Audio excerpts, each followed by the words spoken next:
Во однос на Законот за јавни набавки, тој е денеска на пленарна седница, меѓутоа се уште нема расправено на него на комисијата. Од опозицијата се бунат бидејќи има поднесени 2 амандмани, бараат да се врати транспарентноста и бараат да се врати, односно да не се менува зборот управна контрола со административна проверка, бидејќи вела дека не е иста да работа и дека со тоа ќе се зголеми корупцијата, постои шанса за зголемување. Кои се вашите аргументи зошто токму сега по скратена постапка се носи овој закон и зошто се предлага, исто има реакција, зошто се предлага од пратеници на владачкото мнозинство, а не од ресорното министерство? Прво, затоа што мислам дека оваа државна комисија за жалби по јавни набавки не покажа ефикасност и резултати. Ние гледаме и според одредени анкети спроведени од институти и Европската комисија дека голем број на стопанственици дури не ни поднесувале жалби по јавните набавки затоа што знаеле дека однапред е одлучено како ќе биде. По однос на управната постапка или административна постапка сега, се работи само за подобрување на ефикасноста, за да нема преклопување на надлежноста на Бирото за јавни набавки со надлежноста на Државната комисија за жалби по јавни набавки, односно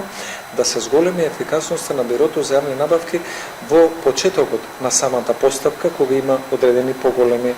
јавни набавки, а Државната комисија за жалби по јавни набавки да биде крајната инстанца која ќе значи правна заштита на оние стопански субјекти кои што сметаат дека има повреда на постапката. И сметаме дека ова разграничување ќе ги направи двете институции поефикасни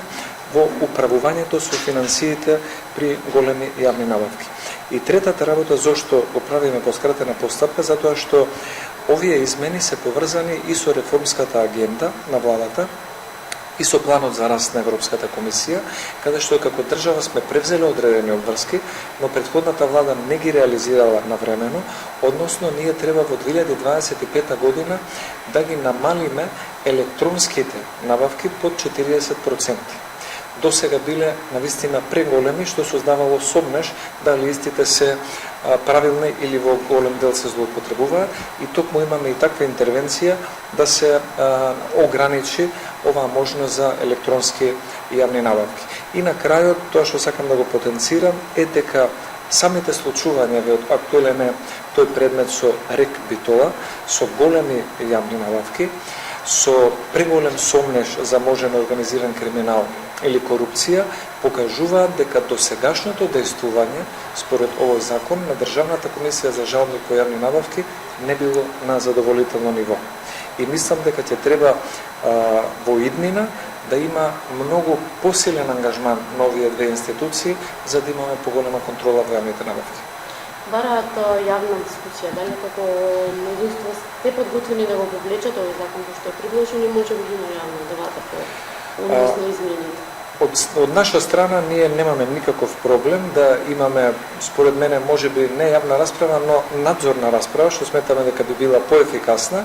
но тоа не значи дека овие измени на законот би требало да бидат блокирани. Сметаме дека измените треба да поминат, бидејќи се поврзани со рокови кои што значат и обврски во реформската агенда, а откако ќе бидат усвоени овие измени и дополнувања, тогаш може да одржиме и надзорна расправа со сите одговорни институции на оваа тема за јавни набавки, за да може да видиме како се применуваат законите. Бидејќи овој закон што го предлагаме сметаме дека е подобар, но на крајот неговата добра имплементација ќе значи зголемување на ефикасноста. Благодарам.